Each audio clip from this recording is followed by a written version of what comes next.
There's a place on Earth where the ground simply ends. No trees, no color, no mercy. Only ice, wind, and a silence so deep it feels alive. At the edge of this frozen cliff, something small gathers. Not explorers, not predators, children. They stand together, peering down into nothingness. Below them, dark water. Above them, an endless Antarctic sky. And then, without hesitation, they jump. Antarctica is not just cold. It is hostile to life itself. Temperatures plunge lower than the surface of Mars. Winds scream across the ice at hurricane force. For months, the sun disappears completely. Yet here, on the most unforgiving continent on Earth, emperor penguins choose to raise their young. This raises the first question. Why here? Why would any species choose the coldest place on the planet to begin life? Scientists believe the answer lies not in safety, but in isolation. No land predators, no competition, just ice, ocean, and time. But isolation comes at a cost. Food is far away. The sea lies dozens of kilometers from the breeding grounds. And between the chicks and survival stands a vertical wall of ice. A cliff, nearly 50 feet high. Emperor penguin chicks hatch into darkness. For weeks, they never see the sun. They know only the warmth of their parents' bodies and the sound of the wind tearing across the ice. Their world is simple. Eat, grow, wait. But their bodies are already preparing for something extreme. Unlike most birds, emperor penguin chicks are born with dents, insulating down thicker than anything seen in other penguin species. Their bones are not hollow like flying birds. They are solid, heavy. At first glance, this seems like a disadvantage. But it's not. This weight will soon matter. Because one day the parents leave. As winter loosens its grip, the sea ice begins to break apart. The adults must return to the ocean to feed or starve. So they leave their chicks behind. Thousands of young penguins gather into massive groups called creches, a living wall of bodies against the cold. Here they wait. They do not know what comes next, but their instincts do. And far away, the ocean is calling. The journey to the sea is not gentle. The chicks waddle for miles across uneven ice. They slip, they fall, they get back up, until the ground suddenly drops away. A sheer ice cliff.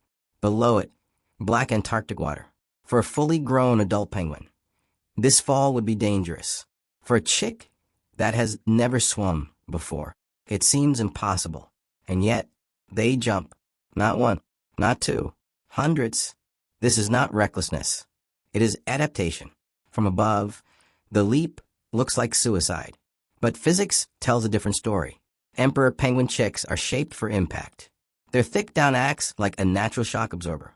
Their bodies are round, distributing force evenly. Their bones solid and flexible, resist shattering. When they hit the water, they don't break the surface like a spear. They slap it, spreading the force, surviving the impact. Scientists still don't know exactly how much force these chicks can tolerate. What we do know is this. Any chick that hesitates too long doesn't survive. The water is below freezing, colder than ice. And yet the chicks swim. Their feathers trap microscopic air bubbles, forming a living wetsuit. Their metabolism surges, generating heat internally. This is where emperor penguins reveal how alien evolution can feel. They are birds that have abandoned the sky for a world where flight is useless. Their wings have become flippers, their bones anchors, their lives tied entirely to the ocean.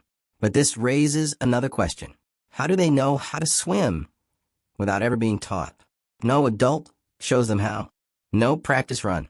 The moment they hit the water, their bodies know what to do. Neural pathways written by evolution activate instantly. Stroke, breathe, dive. This behavior is older than any individual penguin, older than the ice itself. It is memory without learning, knowledge without experience. Scientists call this innate behavior. But that explanation barely scratches the surface, because instinct does not explain precision, and precision is what keeps them alive. The ocean is not empty. Below the surface, shadows move. Leopard seals patrol the ice edge, fast, intelligent, merciless. For a young emperor penguin, The first swim is also the first hunt against them. This is why the cliff matters. By entering the water all at once, the chicks overwhelm predators. Too many targets. Too much confusion. Not all will survive, but enough will. Evolution does not care about individuals. It cares about continuation. And this strategy, as brutal as it is, works. Scientists have observed these jumps only recently. For decades, this behavior went undocumented, hidden by remoteness and extreme conditions. Even now, questions remain. How do chicks judge the height of the cliff? What triggers the decision to jump? Why do some wait and others leap immediately? What we've discovered only deepens the mystery, because no two colonies behave exactly the same. Some cliffs are lower, some are higher, some jumps appear improvised. Antarctica still keeps its secrets. From space, Antarctica looks empty, a white void at the bottom of the world. But moments like this, a small body falling into a vast frozen sea, reveal something else. Life does not just survive here. It commits, without certainty, without safety, without guarantees. The emperor penguin chick does not know if it will live. It only knows that staying is not an option.